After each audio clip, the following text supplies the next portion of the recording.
Հոկտեմբերի 28-ին Գյումրու Միքայել Նալբանդյանի անվան պետական մանկավարժական ինստիտուտում կայացել է մաթեմատիկա առարկայի օլիմպիադայի հանրապետական փուլը։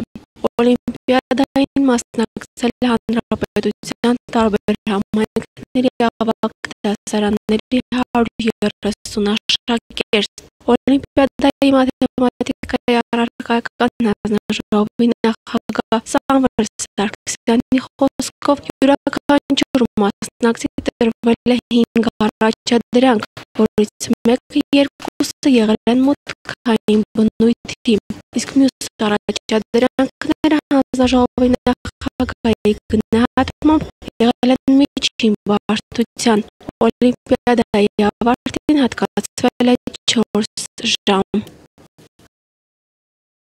Քննությունից հետո մի փոքր ընդմիջում կլինի, որից հետո առարկական հանձնաժողովը կնստի համապատասխան սենյակում և այսօր ավարտելու ենք մենք այդ ստուգումները։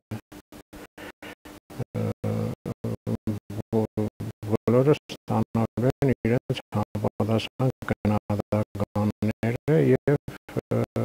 առավոտյան երևի կփակսվի, իսկ քննությունից հետո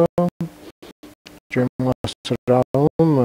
փակսվելու է արդեն կոնկրետ լուծումները և աշակերտները կարող են ծանոթանալ լուծումների հետ